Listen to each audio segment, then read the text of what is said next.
Hello, good morning, good evening, good afternoon, where you may be on this my beautiful planet. The other night I saw the movie The Monkey, and that was a fun ride, so go catch that February something, whenever that comes out. I enjoyed it. It's literally just batshit crazy, super fun times, and it's from the director who did Longlegs, Osgood Perkins, who also has like a plethora of other movies, but I think Longlegs was probably the movie that really put him on the map. But we're not here to talk about that movie today. We are here to, unfortunately, talk about someone who recently passed away, an auteur. From interviews, I've never met the guy, but from interviews, looks like a fine gentleman, and that is David Lynch. Unfortunately, he passed away January 15th, 2025. It's great about David Lynch because he grew up and got a lot of his ideas from Philadelphia, which is great because I'm not from Philadelphia, but I was like 20 minutes away from Philadelphia. That was the city of brotherly love that I would venture out to go see all the concerts growing up and all that stuff. When I say I'm from New Jersey, a lot of people think, oh, New York. And I'm like, no, South Jersey. I recently was listening to an interview with David Lynch, and he was talking about all of his movies stem from his time living in Philadelphia, which I get that. There's some characters out there. Some characters out in Los Angeles too. But we're not talking about Los Angeles. We are talking about a form of Los Angeles. And that movie is probably my favorite of the David Lynch universe movies, and that is Mulholland Drive. Mulholland Drive is a surreal exploration of Hollywood's glitz, grime, and dreams, seen through a fragmented, mysterious narrative. It tells the story of Betty Elms, an inspiring actress who comes to Los Angeles and becomes entangled in the mystery of a woman with amnesia. The film's dream logic, dual identities, and haunting atmosphere make it one of David Lynch's most acclaimed works. I think a lot of people talk about this movie and Blue Velvet and obviously Twin Peaks. A lot of people talk about Twin Peaks, but for me personally, Mulholland Drive, I remember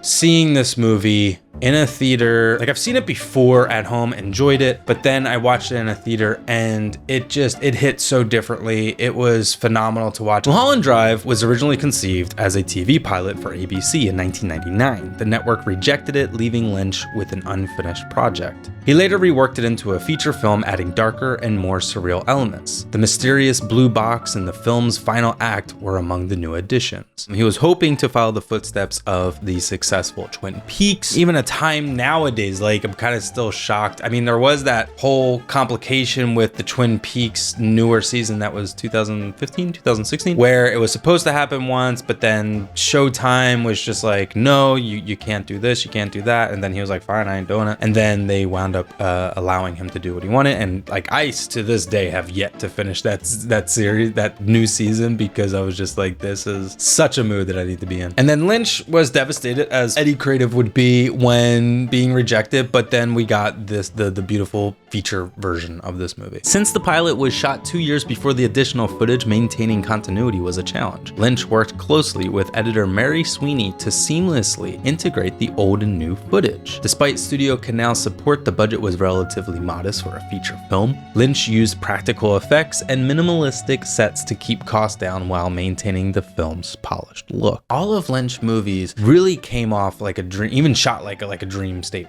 like mindset. Like Lost Highway, I watched that and I'm just like, am I having a dream right now? But Mulholland Drive, the way that it's shot, it's just very glowy. I always just like think of the movie very glowy and like the very highlights, you know? And that's how I picture Blue Velvet as well.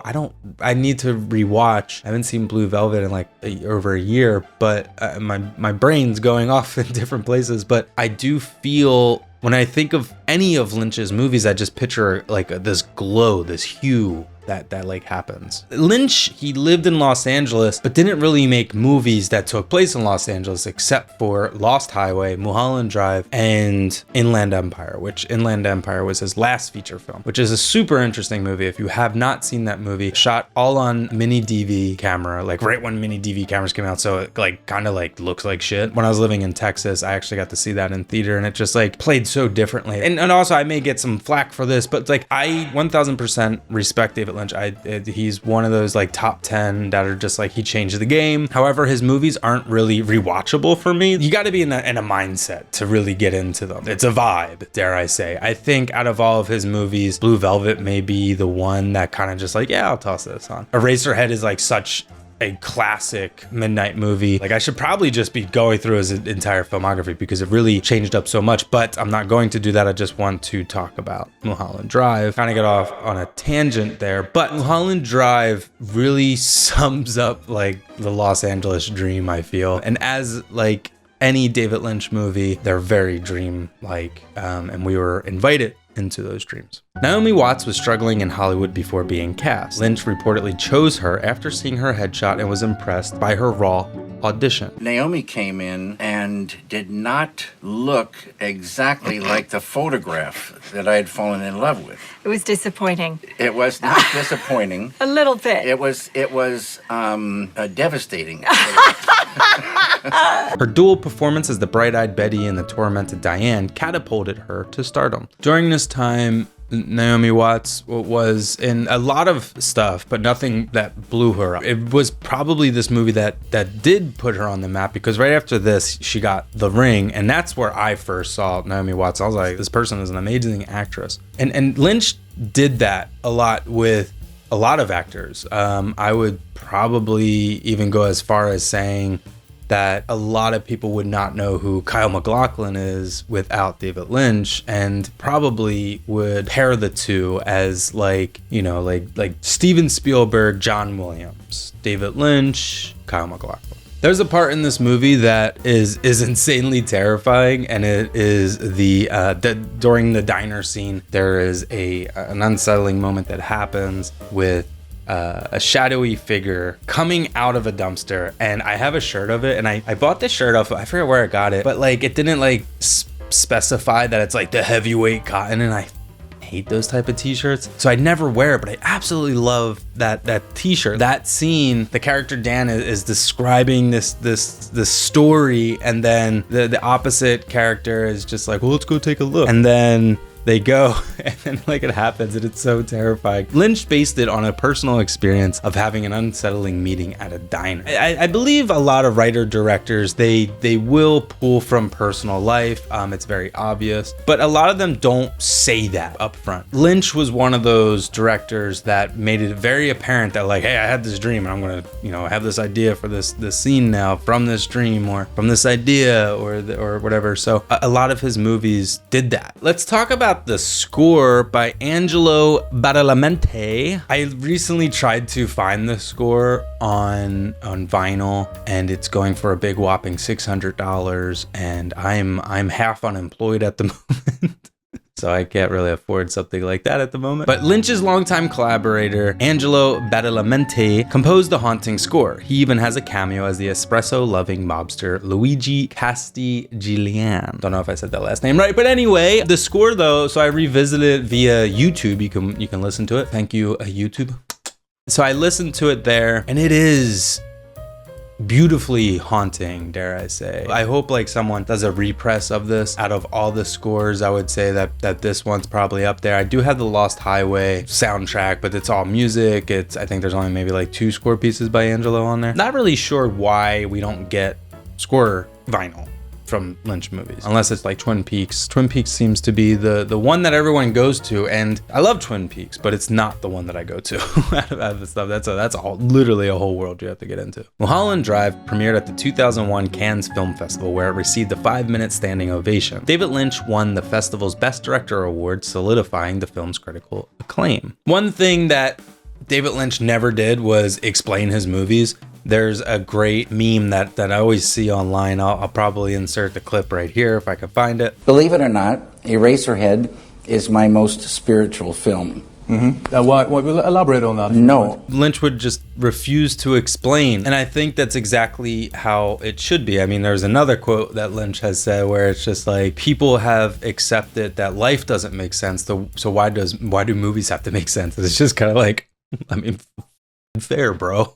David Lynch famously refuses to provide a concrete explanation for the film. He believes that art should speak for itself, encouraging viewers to find their interpretations. Lynch is known for his unconventional approach to storytelling. During production, he relied heavily on intuition rather than a detailed script. He encouraged the actors to trust their instincts, often giving vague or abstract direction. One thing that I picked up that I knew that Lynch would always do is he'd never audition people. He would kind of meet up with them, grab a cup of coffee, and then kind of get the gut instinct that like this person was right for the role. I personally, not saying that I'm trying to compare myself at all, I completely feel the same exact way. One thing that I will pat myself on the back for is having good gut instinct. Sometimes I just don't follow it, but no, I will watch an audition tape and I think auditioning is like the worst thing on the planet for an actor, unless there's like a little bit of hesitancy. Like as I'm making Sicklerville, I am trying to cast people that were similar to like my friends. So I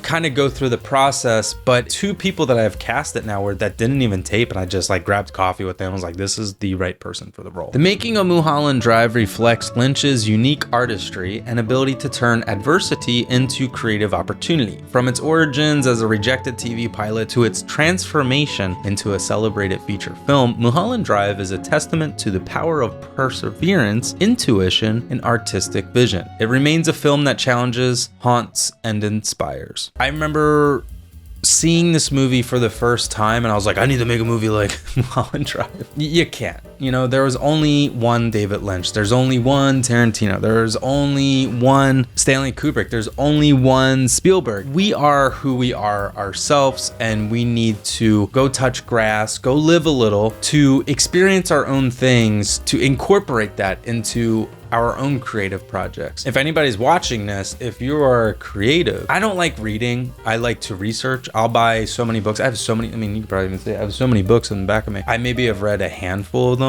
from front to back. I like listening to a book more so than reading, but I'll buy a bunch of books, and I just bought a book today as I'm working on a new screenplay and I want to do some research. So I'll just, go through it, skim through and do it that way. But when being a creative, you kind of you dream. There's a lot of dreaming. I mean, that's why I'm single.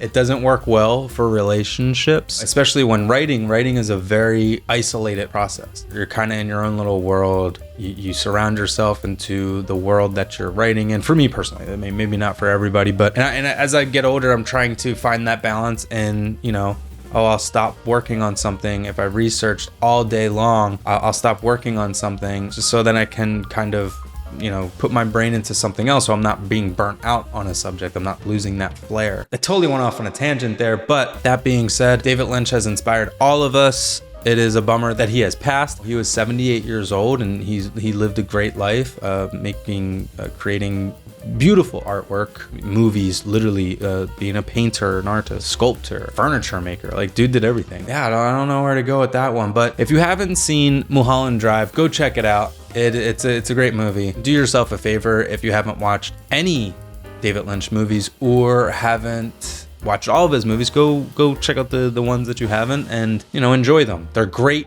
midnight movies, dare I say. All of them are great midnight movies, but some of them are too long for a midnight movie for my old ass.